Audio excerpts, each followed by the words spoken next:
In Torrey Honors, we read great books, and great books means a lot of things. It doesn't mean a set of volumes that were published by a particular company at a certain time. It means books that you read and say, wow, that's a great book. But that's a lot of books. We also tend to read books that have had a tremendous influence, so that as you're reading them, you're getting into the great conversation of books that have shaped the world and been influential. Then there are exceptions to that rule that I think are telling within our curriculum. That's right. And probably the most peculiar one is Thomas Traherne's book, Centuries of Meditations. That's right, yeah. Traherne was this Anglican minister who dies in 1674, and he wrote some polemical works published in his lifetime. But this great set of poetry that Lewis called, I think, almost the most beautiful book in English was not published until 1910, so virtually unknown for several hundred years in his life. Why was it unpublished? Well, as far as I understand the story, Traherne wasn't enterprising in getting it out there, and he left it to some family members who also weren't entirely enterprising in getting it published.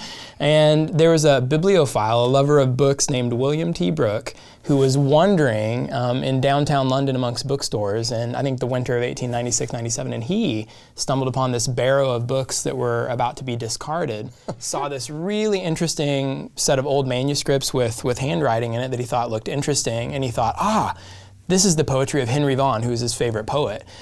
So he passes it on to some scholars, and it's really about a decade. They're able to identify who it is, this obscure author, Thomas Traherne, and recognize its goodness and publish it.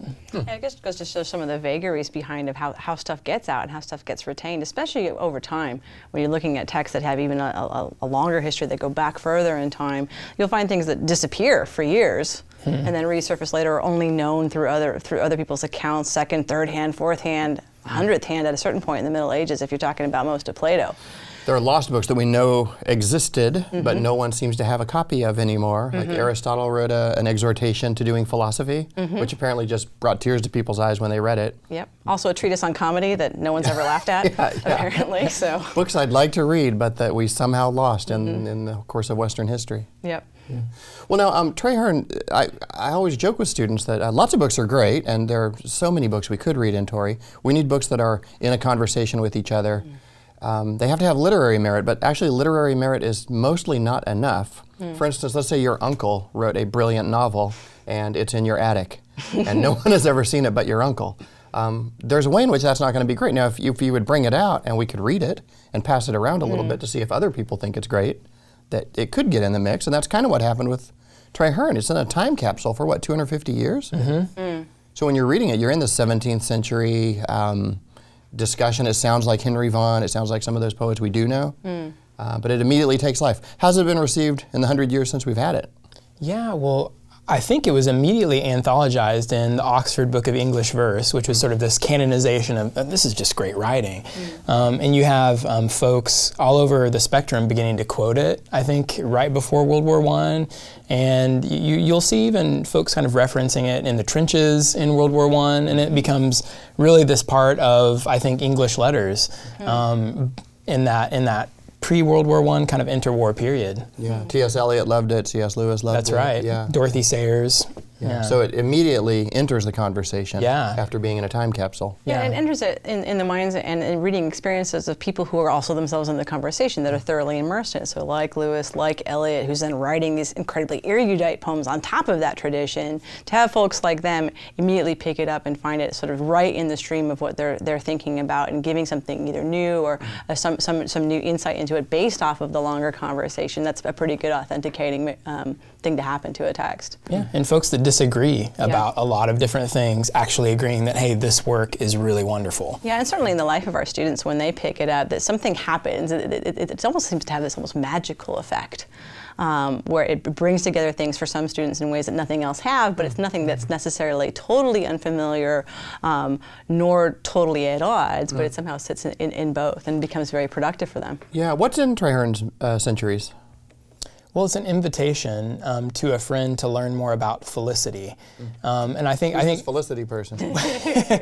you have to read Traherne to find out. And it's a wonderful thing to discover, I think. It really has opened, for me, it's opened up the world, not just nature, but thinking about all of God's creation.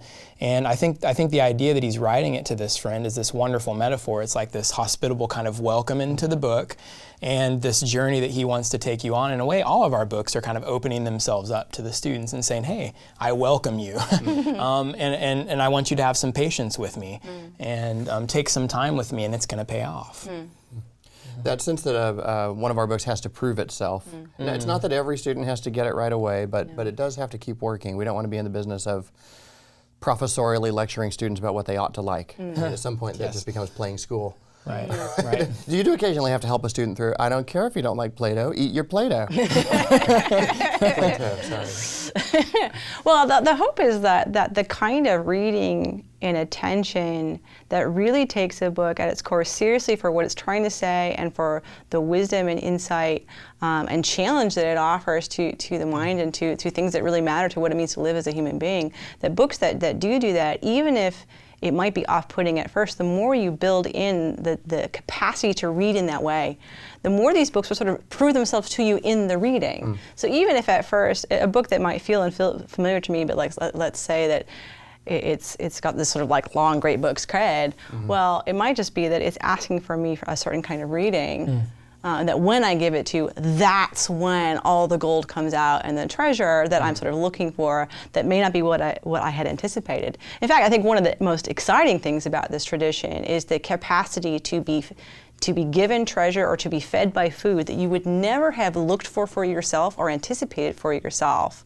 But because you're becoming a certain kind of reader and thinker, that when it's placed before you, it becomes something that you can feast on in a way that you never would have looked for without the tradition and sense, and the fact that lots of people have been able to feast on it with a certain kind of attention.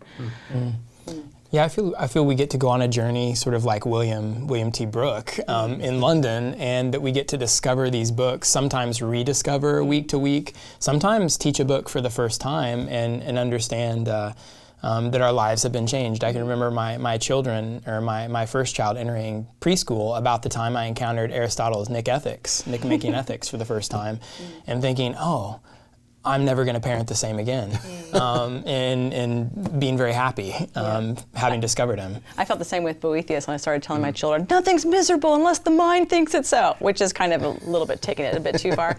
But it certainly is the case that you find things that are not just antiquarian studies. You're not just looking for, oh, here's this relic from the past. You're looking for something that when touched, comes alive again, that vivifies and wakes something inside of you too. And that's another sure telltale sign of a great book. It's a way in which Traherne is sort of a metaphor for all of our books, that if you found it in a dustbin, some discarded book pile in London, and picked it up and read it, would it have the capacity to speak to you and reach you? Yeah. The Torrey Honors Institute at Biola University. Biblically centered, great books, liberal education. More at biola.edu/Torrey.